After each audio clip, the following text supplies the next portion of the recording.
Welcome to Girls and Math, a unique blend. I am Raina Bonso, a 6th grader at Castilleja School. Do you love math? Whether you do or don't, I want to inspire girls to enjoy math and not to find it as a hard subject by hosting a video cast series.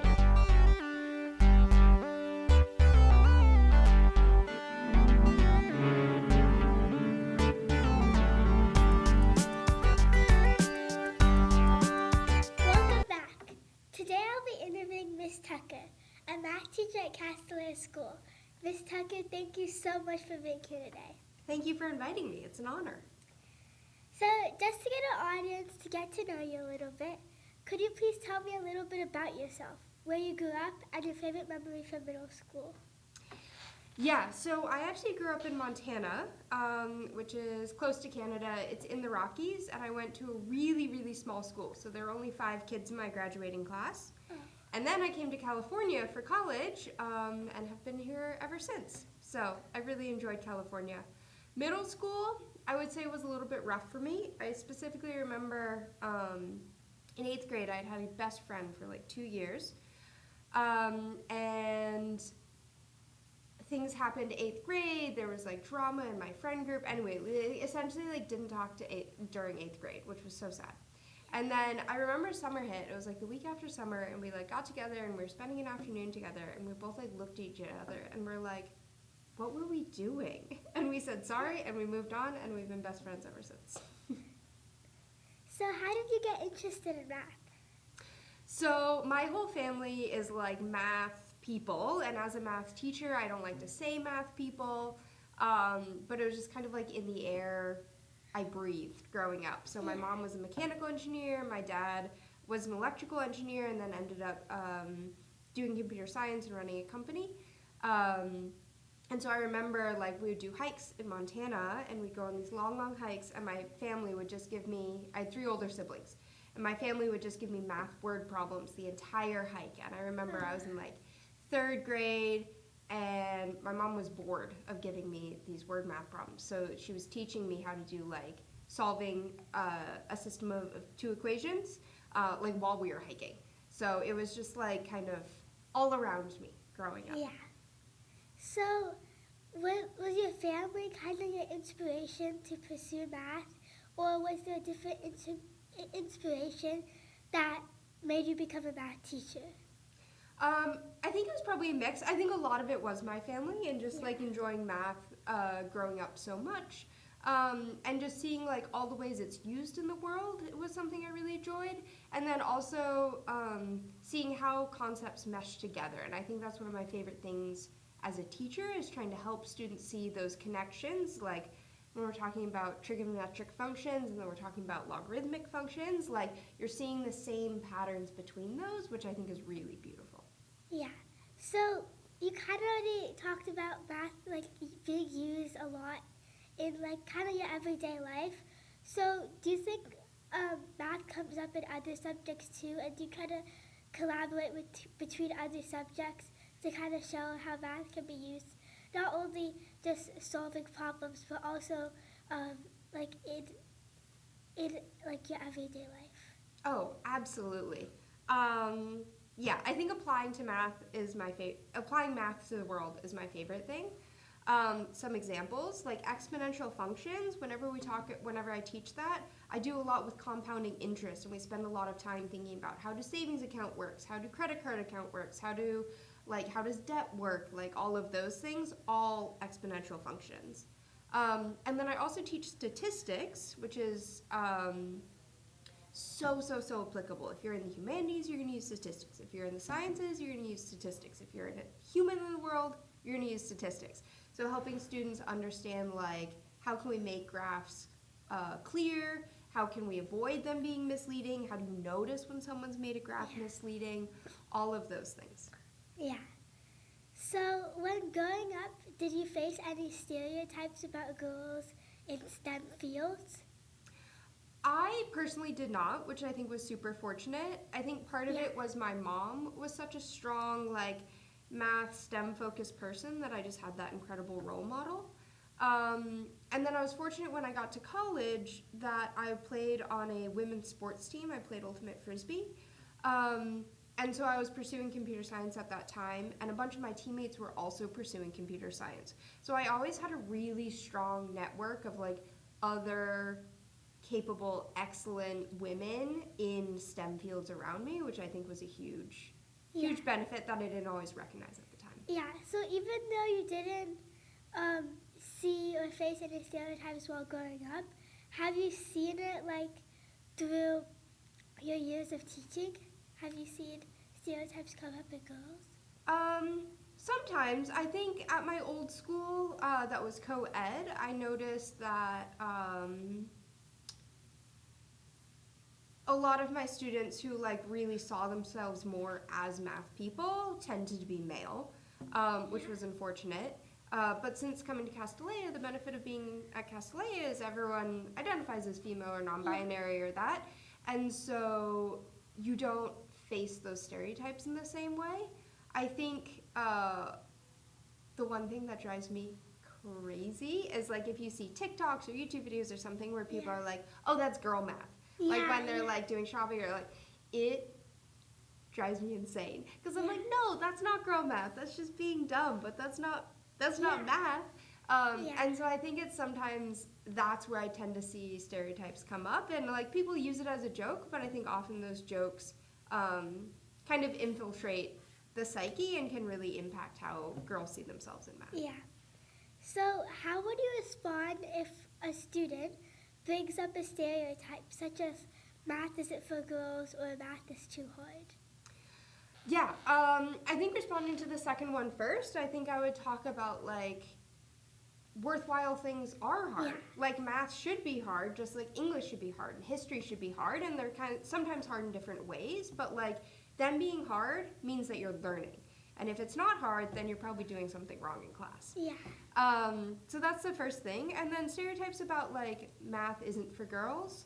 I think I would just point for them to like look around at Castilleja. Like you have all the incredible people doing gait robotics, you have people working in like research labs and using statistics in those contexts, and there's so many incredible examples at this point of women using math in the world. And I think one benefit or one nice part at Castilleja is a lot of our math teachers are women, right? There's Dr. Landis, there's me, there's Ms. Popelnick, I could list the whole department. Like we have some male math teachers, but we also have a lot of women math teachers, and so it's nice for students to be able to see those people. Yeah.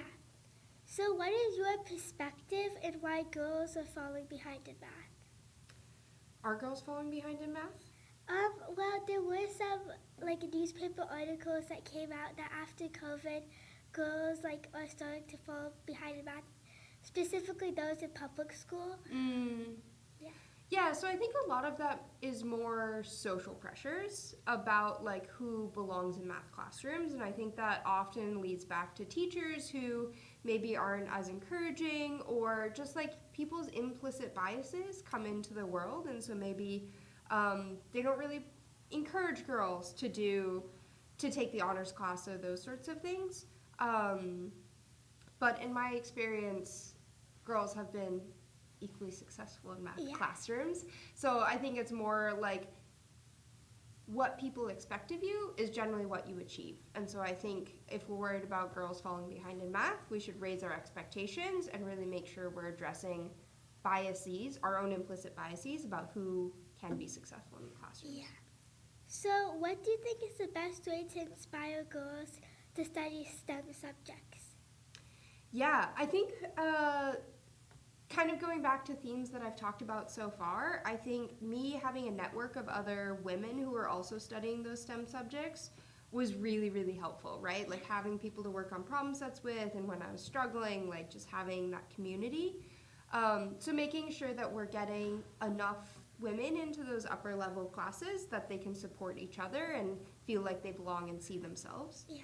I think also what inspires me to study something is when I know how to use it or what it's useful for, right? Like, and so I think giving girls more examples of like, this is where you'll use this concept. This is why this is going to be useful to you. This is why this is important, can really inspire girls to like do hard things, really challenge themselves in the math classroom, and then be really successful. Yeah. So, like, what is kind of your teaching environment that you like to have in your own classroom? Oh, I like to have things be fun. I like things to be hard. I like things to be collaborative. And I like things to be safe to make mistakes. So I often make mistakes on the board, and I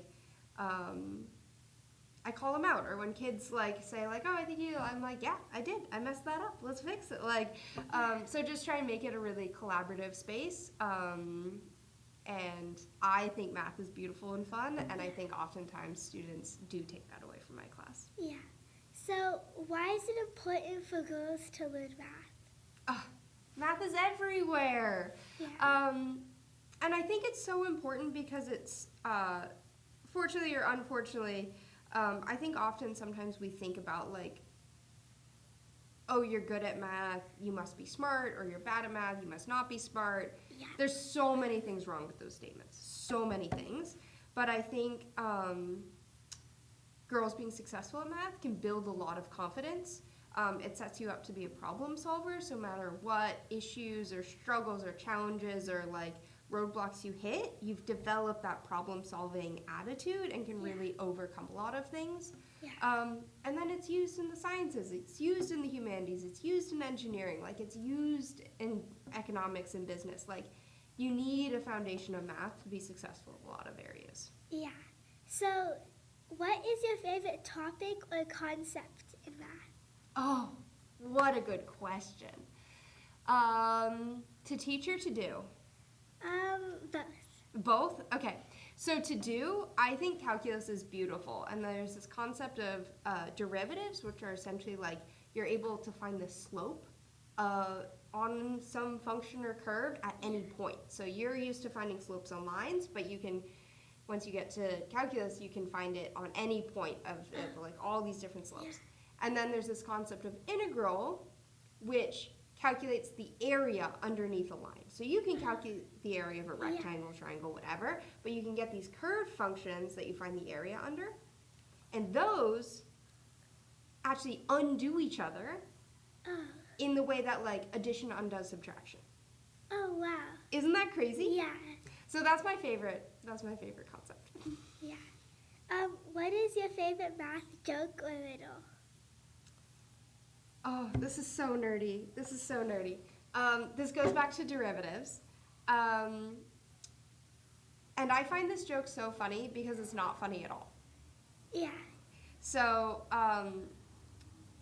do you know exponential functions yet? Not really yet. Okay. So, this is so nerdy. Anyway, there's a function, and it's called exponential, and you have e to the power of x. So you're probably you've seen x to the power of 2. Yeah. So essentially, instead of having the variable be the bottom thing that you're squaring, you actually have the variable in that power. There's a lot of setup. But e to the power of x, the slope at any point on that line, is actually equivalent to e to the power of x. It's super weird. Yeah. Anyway, so the joke is that e to the x is walking down the street with, let's say, x squared. And x squared is oh, we got to do derivatives today. And e to the x is derivatives are so easy. I just stay the same. And that's the whole joke, because the slope of that line is equal to the y value at any point on that function. Yeah. Okay, that's a really cool joke. Thanks. So to end off the episode with this last question, I wanted to ask, who is your favorite STEM role model and why? Oh, my favorite STEM role model was actually a teacher that I had for multivariable calculus. So I was taking a college class, and she wasn't a professor. She was a grad student who just had one section. But it was both so clear to me how much she loved the class, and then also how much she cared about teaching the class. And so it was her first time teaching this class, and for multivariable calculus, you have x and you have y, but then you also have z. So suddenly you're trying to show these like 3D shapes, and she's trying to sketch these on the board, and she was talking about how she was like meeting with an older professor mentor who was like helping teach her how to draw these shapes effectively for teaching. Yeah. And it was just like a beautiful moment where I think that was, I'd been thinking about teaching for a while, but that was a moment where I really started seeing like both a love of math and a love of teaching together, which I think was really cool. Yeah, I think that is really important. So thank you for coming today. I really appreciate it. Thank you so much. This has been a delight.